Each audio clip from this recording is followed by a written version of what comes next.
I'm trying to remember all the things that I did. Wally Burr was my the guy who recorded Voiceover. He would come up and say, well, like, I work for Hanna-Barbera now, and you're going to be doing a lot of cartoon series. So he'd give me something to do. I'd tell him the voice that I would use for it. The next I knew it, I had the cartoon series. One year I did about 80 series, $355,000. And checks were coming in under the mailbox. And they were in Europe and in India, everywhere. And I'd never seen one of the shows. They weren't on any of the television anywhere in Los Angeles. I didn't see Transformers until 4 years later. I never saw it either in the beginning. And but you still get the checks. Yes. Because they're besides television in Europe and all the other countries, then there's Netflix stuff, and it just keeps going and going. And I get residual checks for 20 cents sometimes. Right. I go, postage was 46. Thank God for Hub. Hub is when you give. They're running all the the new TV station. And they're down to pennies. Yeah. We were getting penny residual checks. But that's okay. Folks have got a lot of joy out of it. New generations go on and they get new joy. And that makes our lives really good. I was surprised. I flew from Chicago with Buster, and I didn't know he had such a varied background in music, and now plays almost every instrument, has his own recording studio. He also wrote a book, his own book, Buster Jones, and I would love to know the publisher so I can get a copy of it. I would too.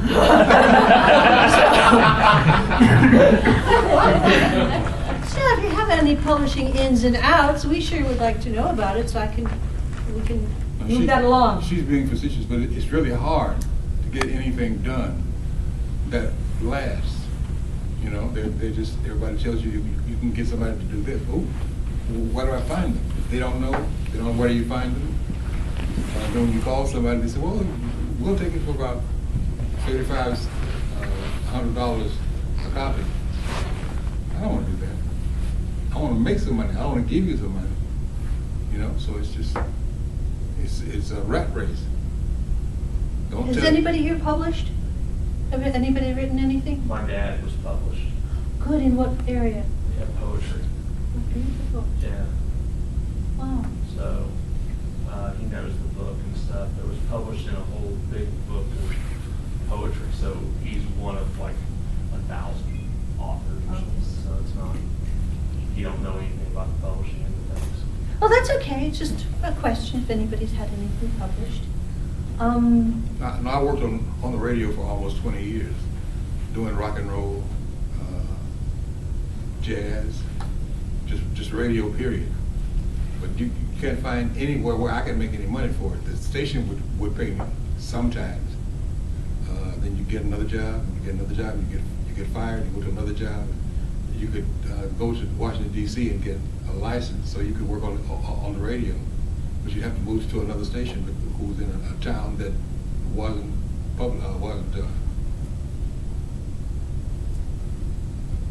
that would pay you for your work. You were DJing? Yes. There's something about our industry, I don't know if anybody here is in the entertainment industry, as far as voiceover, I think it's the branch of the entertainment industry that you can see a benefit of your reward, of your efforts. In other words, Jack Angel, who also did Transformers. Oldest Jack. Yeah, when I first met him in LA, he said, advertise, advertise, advertise. He kept, on Valentine's Day, he did a big campaign with hearts. So it's communicating with those people in the industry that you know. So I'm saying, what I know the voiceover industry to be is the more efforts you give out, the more rewards you get back. That's not always true in other parts of the industry. A lot of it is schmoozing, a lot of it is who you know, stuff like that. But I think it's the part that and word of mouth after that. He has gotten a lot of word of mouth because it went from somebody, Nina Simone or somebody else, and they all knew about him, and even when Well, I was in college with Nina's little brother, and she had never met me until this came along. She met me in Washington, D.C. at the convention, and I'd never met her before. And Wayman was her brother. They were from South Carolina. She was great. I'd seen her play a lot of times, but she didn't know me, and I didn't know her. But she did know me because of NAFTA, National Federation of Radio Artists. That has now turned into BotCom. Really? Yes. That's where BotCom came from. I didn't know that. Came from NAFTA. Whoops.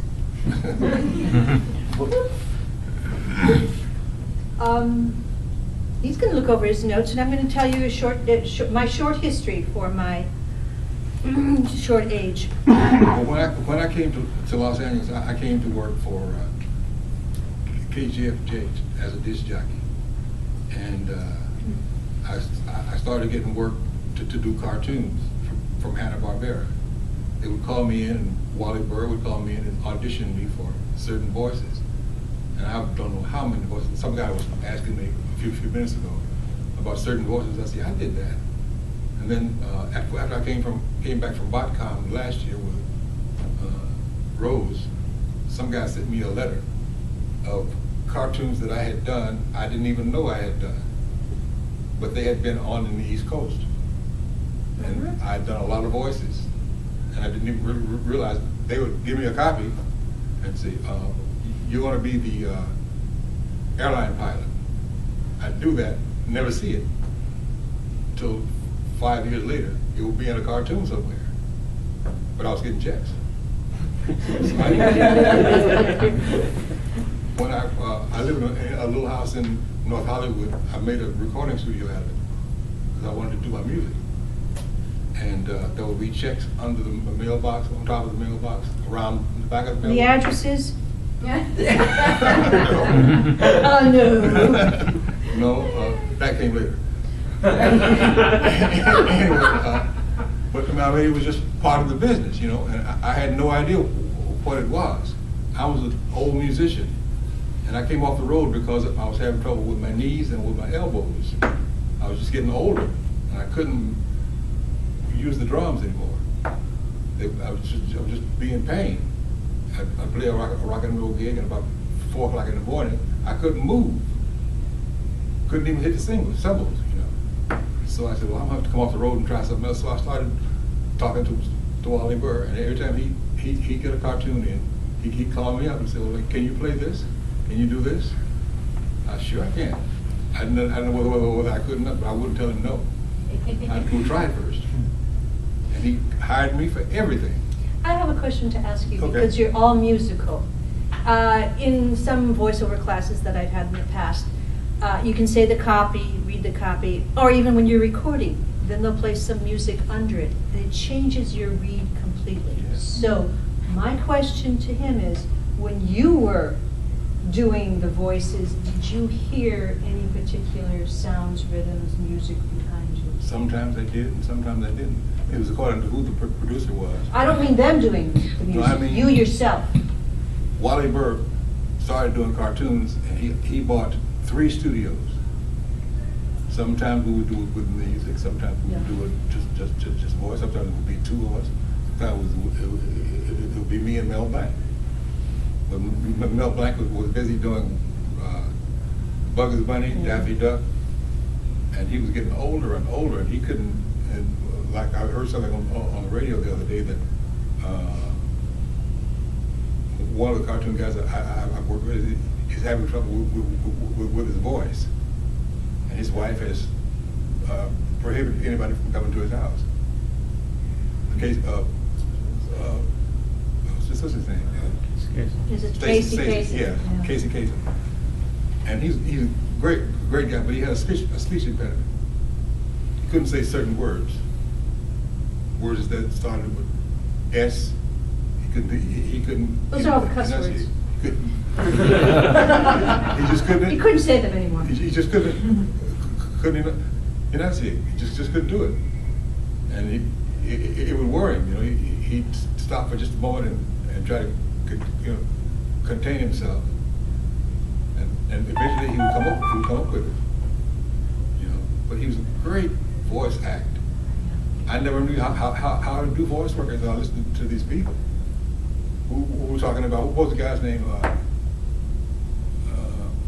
That did Transformers with us? Yeah, you mean Chris Latta? Chris Latta, yeah. Chris Latta was doing a stand-up comedy down at the Comedy Store. And he talked like that, which was good for one of the cartoon characters. He screamed like that. He was a mean man, and his voice told you that that's what he was. He's the nicest guy in the world. And his daughter worked with me in Canada.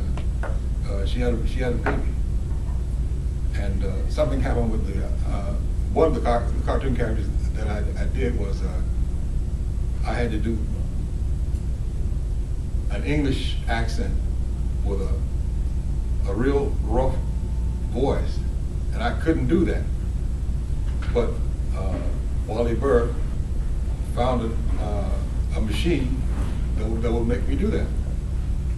My voice would sound like that.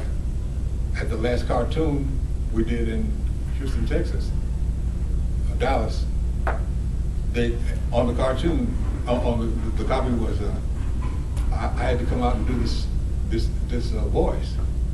So I had been practicing all morning on how to do that voice. I hadn't done it in 3 years. So when they and Chris Latta's daughter was there, she brought her baby. I'd never seen her. So they did there were 5 of us on the panel. Yep, I remember that. Remember that? And a whole room full of people. And they get one of the characters was one of the characters that I used to do was a voice like that. So they said, Buster Jones, and the guy read the copy, and that's what I started doing. Wally Burr had bought some machines that changed my voice. So when I did my part, it came out double. You could have lip sync. Well, I was doing it naturally. Yeah. But Wally was doing it with another machine. So we didn't have time to talk about that. So it just happened. So it was just screwed up. Did they keep it that way? No, we finally got around to and got through the cartoon, and there were 3 other people there. One of the guys who lived in Canada was one of the voices working. I'd never talked to him before, never met him before. I knew who he was, but I never worked with him before. But it came out. Good. The audience liked it. They applauded. I went in and sat Do down. you remember the name of this piece? No, I don't. There was no name. Oh, okay. It just copy. But that was a story, and we had to make the story come out to make the people, to entertain the people. So they liked it, they applauded, so it must have been all right. But I was scared to death. So they put animation after it, or was it straight copy? Just straight copy. Okay. We were in a big room, and what was the guy's name that was doing it? Are you talking about when we were in Dallas, right? Yes. Yeah, I know I was there, Dan Galveston was there. Yes, right. Gary. Yeah, Gary Chalk was there, Yeah, right, Gary. Yeah. and David Kay. David.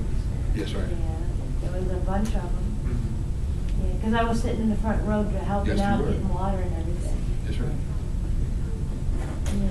Yeah. So, can I ask a question? Please. Sure. I think fans would like to hear it too, anyways. Know where you're sleeping tonight. Uh, We're sharing a room this evening because I suggested it. Okay. This is for this is for Arlene. I have one for her and I got one for Buster. If you would share it, I think fans would love to hear it. Arlene, I would love to hear the story of how you first got into how you met Wally and how you got involved in the cartoon. What your thoughts were on Corey Burton working as Carly with Spike, which was Corey's character. He was my first character too. And then the other question is, would you tell the story, Buster, of how you were in Canada one time with Chris Ladd and his luggage was misplaced. I think fans would love to hear that story. He went right into Starscream.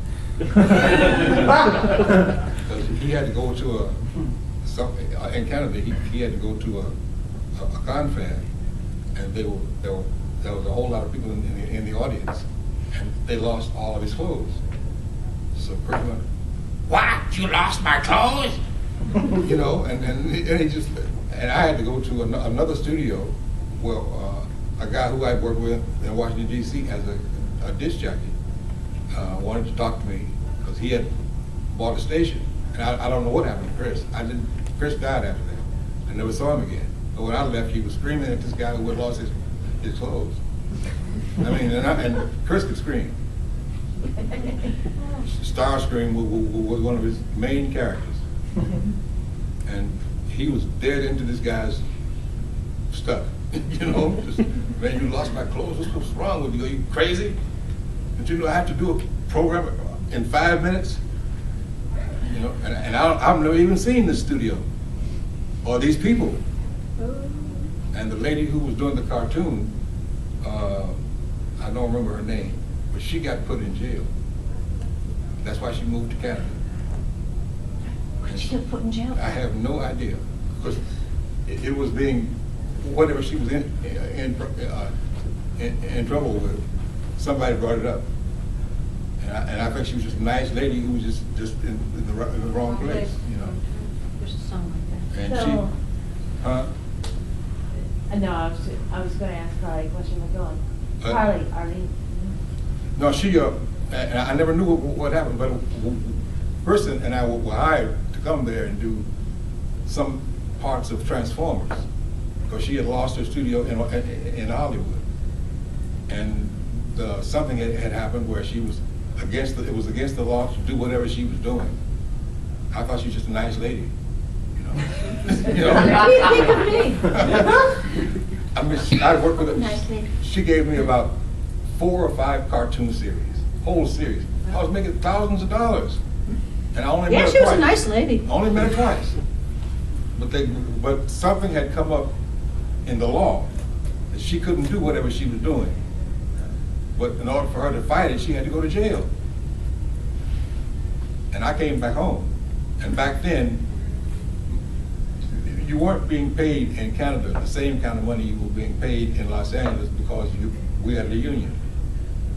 We had a SAG and after. But it took a year for us to get paid for doing Transformers. Mm-hmm. America. Love your work, love your unions.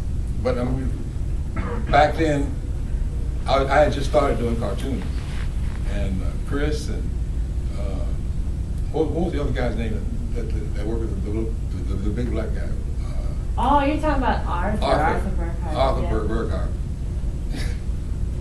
He's a great guy, but he had a drinking problem.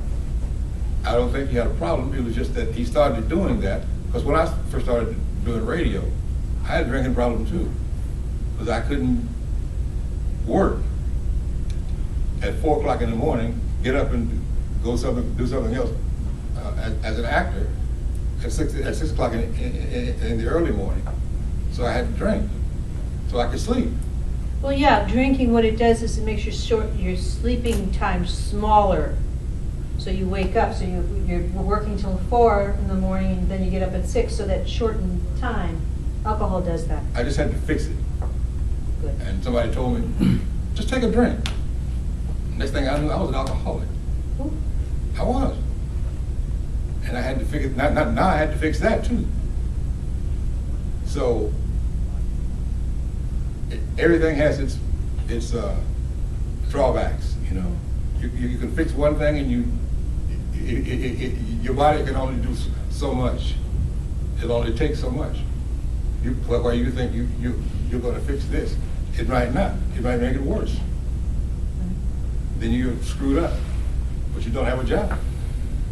Speaking of screwing it up, my little thing is coming out of the glasses. If anybody has a tiny, tiny screwdriver or good nails, that sure would be appreciated. Spark plug? What choice do you have there? Oh, look at that. Maybe. No way. No way. Might be too big, I don't know, I can try.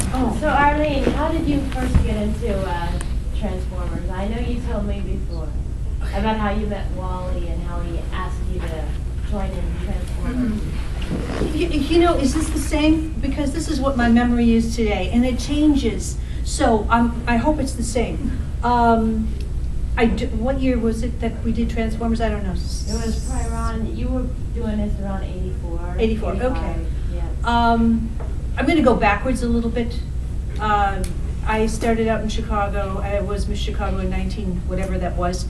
And I It's figured just a little bit before Transformers. a little bit before Transformers. And the coach that I had in Chicago is a very good advertising city. So they did a lot of voiceover work. He was an acting coach, but his base was voice. So he gave me a love of classic theater and that. So having this love of voice work and doing some in Chicago, and then I went to New York because of being signed of doing theater in Chicago. And they said, you have a choice to live in New York or Los Angeles. And I said, no real actor lives in Los Angeles. So then after I lived in New York for a while, I went to Los Angeles. Between working, I put together a post-production sound company in which, I hired voices for what's called auxiliary sound and feature films. I think I had hired Wally on several feature films and other voice actors. Some of them were iconic films, Richard Benjamin directing, Neil Simon directing. So I think Wally and I knew each other from that point. And I knew Wally had a studio. I only knew Wally having one studio, and that was in North Hollywood. That's the one I know. That's where I did Transformers. You got two more studios after that. From that. He had two, what? You got two more studios After that? Yes. What do I know? That's where I met, or I met him in the voice community. Voice communities are different in different cities. Some of you may work in voice now, I don't know. In Chicago, when I grew up with the actors there, it was very much like, let's say she and I are peers. Like, hey Rosie, I just auditioned for blah, blah, blah role at so-and-so. You're like my type, go tell your agent. That's the Chicago talent with each other. And I don't know, that may be the same way in music in Chicago. Because, well, we did appreciate the talents of even our peers. And if she's better for it than I, yay, you know? New York was a bit different, so was Los Angeles. But the voice communities in each city are a group into themselves. They know each other's talents. He knows who screams out, you know. You get to know what's best, what they best can be utilized for. As any good director would know what they can bring out of an actor. Did I answer your question? Yes. Was it the same? Yes. It was? Wally knew Wally. how to get the stuff out of you. Wally, I was a musician. I came from Paris, Tennessee. That's a little town in the backwoods of Tennessee. I wanted to go to college. My mother couldn't afford to send me to college. So I went to Murray State College in Murray, Kentucky. And said, well, can I go to school here? They said, well, it's going to cost you $3,000 a semester. So I didn't have that money. My mother had a white guy who was handling her insurance. He had a son that played trumpet. So I went to Murray State College and started practicing on upright bass. And they had a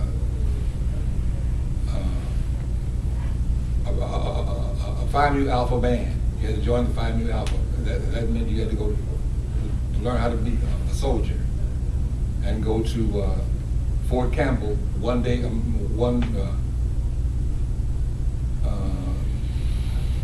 month a year and do calisthenics. Well, I would do that so I could be on the Phi Nu Alpha band, but I couldn't play music. So the guy who was my mother's insurance man, his son taught me to play music. Well enough so I could get in the band. Couldn't play, couldn't read music. But I went and bought a Stan Kenton album and learned his songs. All of them. And I learned how to play. I couldn't, everybody thought I was a music genius. Because these songs weren't easy. But I could play them. And I went to Fort Campbell, Kentucky to do paratrooper training, where you jump out of an airplane. Scared me to death. Yeah. But I did it twice. First time, because I had no choice. They bring you out in an airplane. You go up, they say 9, and count down to 1, and you jump out. I made it the first time. I said, I could do this. Next time, you had to go back and it just really scared me bad. I couldn't get to the door of the plane to get out. And when I got to the door, he pushed me out. And I was scared all the way down, just trembling like a fool. You know? Did you have to pull your own? Yes, I did. I had forgotten that. Oh. So I hit the ground and rolled over. Well, nothing's broken. So the guy, the sergeant or whoever it was that is in charge of this said, well, that was very good, son. We'll see you again next year. I said to myself, no, you won't. Not in this, you won't. I'll be playing music somewhere. So I didn't go back to ROTC, but I got in the band and could play these Stan Kenton charts because I'd been practicing before freshman. I just figured out if I learned this music late at night, I could play it the next day. But I couldn't read music. But the band thought I was good. Well, this guy is really good. He can play. And they kept me in the band. And I kept playing. In the meantime, I had put together a band back in Tennessee. I'm back in Paris with my bass player and a guitar player. And we had a band called the Thunderbirds. We played all over the South. Couldn't read or know the music, but we could play. Can you read music now? Nope. No. But I just finished an album where I played everything. The drums, the organ, the piano. And because I learned that if I didn't learn, if I got a band, and if they got put in jail, there'll be nobody to help me play. So I figured out how to play the music by myself. So I made this album, played all the instruments. It'll be out soon. You'll hear it. Why would the band be in jail? Drunk? Either drugs or something that would help them play. Uh-huh. Alcohol, marijuana. Chocolate. Well, yeah, yes, that's true. But if anything they needed to help them get whatever they needed done, they used. Whether it was a drug or just something as simple as chocolate. Yeah. If you had diabetes, you couldn't eat chocolate. Something else. But it would wire you up enough for you to get through one session of whatever you were playing. So they used whatever they had to use. Well, I'm sorry. That's okay. It brings me to a point that if anybody is in the entertainment industry, and I've heard it from a lot of my friends, you always don't know what's your next job. Will I ever get hired? That's right. There's no stability. The stability has to come from somewhere inside, because you just never know. You're even on a series. I was on several TV series, and even you just don't know, are they going to renew your contract? Is somebody in network going to say, I don't like the color of her hair or her eyes, or she reminds me of Aunt so-and-so? And these are the smallest, tiniest reasons, and it has nothing to do with talent. And actors, because they're so self-inward about a lot of stuff, kind of take it personally, and it's not a personal thing. It'll kill your career. It'll kill your career. What has to come is a belief In you. in yourself, and also in a power that knows you will be able to take care of yourself, and the power will take care of yourself. There's something in that, in that trust. Otherwise, and I've seen it with friends, they go bats. And I'm not even talking actors. I'm talking assistant directors, writers. It's a very insecure business. What I'm saying is, if you have a job, sometimes really love it. They want you there tomorrow and the next day. And that's a really good feeling. Scatman Carruthers, Wally hired him to come in and do one of the Transformers. Yeah. And he had been working in Vaudeville back in New York. And he didn't like young black people because they made fun of him. He figured out how to play ukulele, figured out how to sing the songs. He was doing vaudeville and dancing with Jack Albertson, the actor. Yeah. We were doing Transformers, and on breaks they would dance off of back from break. I'm kind of remembering that. And they could dance like they were a perfect act. They'd never practiced together before, but they knew how to do all these steps. And because they loved to dance, they would just dance out after the break. And they never worked before in their life. They were working on Chico and the Man, the series, and they never even met each other before. But Scatman didn't like me because I was young and a black boy, so he figured I would laugh at him. We were doing Transformers, I think, because he had to play a robot. I would come in to speak to me. He wouldn't speak to me. He was playing at the a club down in the ghetto. He was doing old jazz songs. Just him and the ukulele. He learned how to play the ukulele like a guitar. It only had 4 strings. Guitar has 6. He learned how to play bass and treble with 4 strings and sing. He could sing. The audience loved it. I just sat there in the back and I didn't even tell him I was there. He was doing Transformers, but he wouldn't speak to me. I would come in to Did you ever find out why? Yes, he told me. Huh? Because he told me that young black cats had laughed at him. But I didn't, so we got to be very good friends. And he was so good. Yeah. Does anybody here do voices? Kinda. Yeah. Yeah, I would love to do voice acting. And when it was a couple of years ago, there was supposed to be a Batman fan film these people I met on online were doing. And I did the voice of the Joker. That's a bad, but good idea. But that's what you have to do. Yeah, and it's going to do a fan film. And I recorded it. They got another person we met online to record Batman / Bruce Wayne. And we did the voices and sent the WAV files in. And then, like, well, sorry guys, the guy doing the animation dropped out, so I'm not going to do it. But I would love to go into voice acting because I do Scooby-Doo for my nephews. I do funny voices. I do activities at a nursing home. So I'm always doing the voices for different characters as reading stories and stuff. Yeah. And I would love to know what advice you could give to someone who is not in the industry but is looking to maybe get their foot in the door. Do it. Doing it. What city are you in? We live near Dayton, Ohio.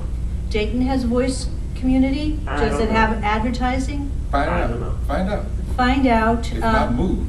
If not, exactly. You're not that far from Chicago. You're not that far from New York. Both are very heavy voice cities.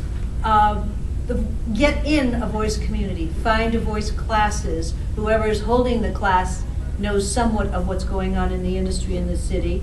If there's an advertising agency in your city, ask them if they accept demo tapes.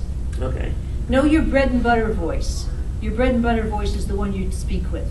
Okay. That's your bread and butter voice. You can add the characters, because most copy is commercial copy, which is your bread and butter voice. It's not the characters. Characters it's an offshoot and a specialty, but it's not your bread and butter voice. When I started doing voices, I went to Jamaica and listened to a lot of Rastafarian people. Figured out how to do that accent. I used to do it on the radio while I was doing radio work. I'd come out and say, "This is Jody Nash, ladies and gentlemen." I didn't know I could do that. Wally Burr heard me do that, so he put me in the next cartoon he was doing with a cartoon voice, with a Rastafarian voice. And he worked with me a long time to figure out how to do each word, so it would sound like the guy could not speak English, but he had figured out a way to speak English, and it would, the people in the front office would accept it. But Wally did that. Yeah, well, he was an exception too. Yes, he was. Great guy. And he can't get a job. Now, they say he's too old. Well, I was hiking, short story, I was hiking up Laurel Canyon in Los Angeles, and we met this little kid, 7 or 8 years old, and we talked to him, and he says, "Oh, my daddy's a director." I said, "Oh, that's nice, what does he direct?" "Oh, he directs this series, that, this, and that." And I says, "Oh, and your mommy, your brothers, sisters, blah, blah, blah." And then something came up about age, and he says, "I can't tell you my daddy's age." I said, "Why not?" He says, "Because he can't, because the industry won't like it." Mm-hmm.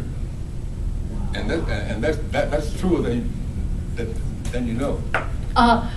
Do we have any questions? Any other questions? So, what I was going to say to you, do they have animation in your city? Not that I know of. Okay. Find out. Find out. If so, also call the cartoon.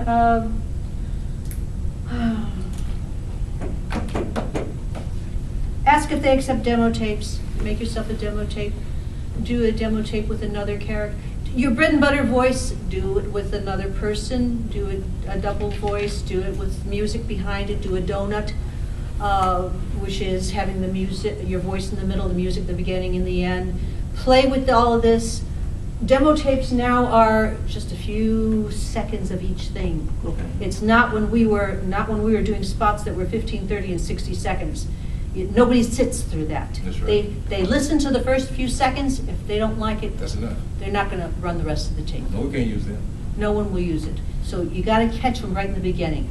Okay. That's the most important part. Same thing visually. And don't give up. No matter what happens, just keep doing it. Because along the way, you'll get better, That's you'll right. know more, or you'll meet somebody that recognizes your I can talents. show you how to And do what you couldn't do. what you could do. Inside you, if you feel that you want to do that, that's what's leading you. Go with what that specialness is. Cool. Honor that. Honor it. Well, thank you for your advice. You're welcome. Anybody else have any fun things?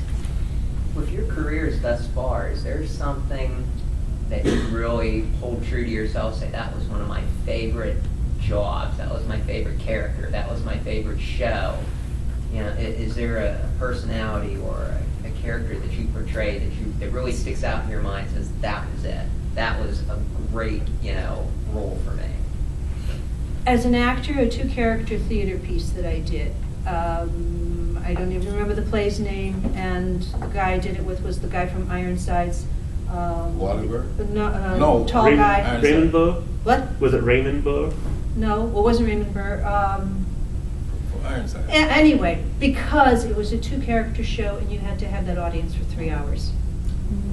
So that, your reliance on another person, reliance on what that was. So that, and also doing the Tonight Show for working with Johnny Carson and all the wonderful people that he had, and meeting those people. Freddie DeCorva, the producer, was an incredible funny man and brilliant. I thank you for the question. There's so much of joy within the industry if you can experience it. It's really worth it. When I was working on KGFJ on black radio, they put out a record by Johnny Nash called I Can See Clearly Now. Yeah. He was from Jamaica. He started playing at the Whiskey a Go. I was dating a girl who was the manager of the Whiskey a Go. I got to know Johnny Nash. He asked us to come down in the summer for a vacation. Johnny Nash could hardly speak English, but he could sing this song, this one song.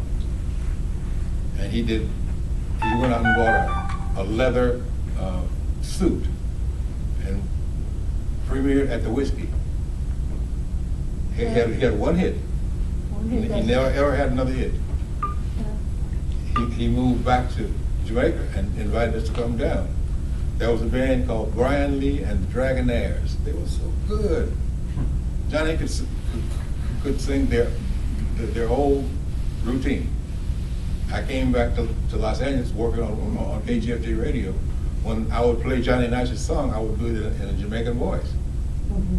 So that's what Wally heard me do that once. He hired me to come in and do a character he had in Defenders of the Earth called Lothar. He had a Jamaican voice. Yeah. He hired me to do the Jamaican voice. That's all, but there were only 3 lines, but he kept hiring me back over and over and over again. What the main thing about this is there's no special way. It's your own way that you get to and through things. Yours may be another way how you get to it. Everybody is your paths are unique. It's very, very unique. Each person has a way, and it's different. His is different than And mine. it's all yours, though. It's yours. You own it. That's what makes it. Perfect. I hate to cut this short, but the show is about to end for the day. So I'm gonna allow one more question for whoever wants to ask one more question. And then we're gonna be done with the voice actors panel for the day, and we're gonna close the show out. You know, so if anyone has a question, if not, we're just gonna float on. What kind of pizza is it? What kind of pizza? We That's got the all question. kinds of pizza. For those who pre-registered and are coming to the pizza party. You know, if no one else has a question, I was trying to find it online, but I was trying to find a quote from both of them for the cartoon, Uh-huh. so they could say it. You know, I seem to remember some from Blaster, but can anyone remember any really good lines for Carly and Blaster that they'd like to hear? 2 can play. No way, The you movie. can play. Yeah, yeah. Yeah. That was your line from the movie, yeah. Yeah, that would be. Okay, I'll do it. I always like to look out and shout. Yeah, yeah. Yeah, that was good. Did they say this one? Somebody, We're gonna look like when you we're out. were asking for Yeah, audition, yeah. I told you that most of these cartoons that I did, I heard 4 years later. Not in the same thing. It was just, I did it for a character. They used the character, but it was never on television for 4 years later. And some guy who in Dallas, somebody came and asked me, can you say, you can 2 can play or something? I didn't remember what you were talking about.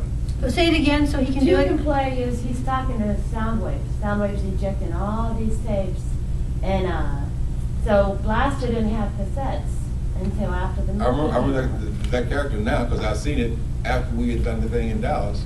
Yeah. I saw it, but people who came to ask me for an autograph thought I had done that every day. I didn't even know what that was. You can play at that. Yeah, well, he was ejecting his I'll show you later. cassettes, Yeah. You can play at that. showing Oh, that it's like, Soundwave no wasn't way, the 2 only can one play. that could have Do it. cassettes. No way, 2 can play. You guys can do this better than we can. You've seen it more than we have. To play. Right. I can say this, when I was at the movie in 1986, that was the line that got everybody laughing. That when you said that was when it started, okay, we're gonna have a good time here, that's what. Yeah, Yeah, it really it was did, a really that cool really scene. did kick off Yeah. that part of the movie. These things, when you walk into a studio, the director says, all right, Buster Jones, next line. You know, he'll ask you, to do, and you know what you just went through. Right, you don't know if you've just been down a ditch, That's right. run over by a car, shot by something, you just That's right. don't know. No, you don't. You have, but you have emote and make it happen for him. And all you see is this character on the screen. During the time you auditioned for this part, Wally Burr was great at pulling stuff out of you that you didn't even know you had. Yeah. He was great at doing that. And now the people who are doing commercials and cartoons don't know that he's the most important person in the room, and will always be. And it makes me sick when I hear that he can get a job. They're stupid, and they don't care about being stupid. They make the money. Well, it's a whole, there's a lot of different things in the industry, and you've heard that there's the generations that come in that they don't know anything about talent, they don't know anything about art. So that's true. And that happens. But you know, art will survive. That's all there is to it.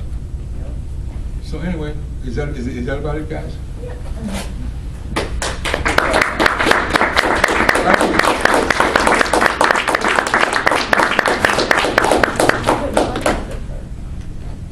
Look at you.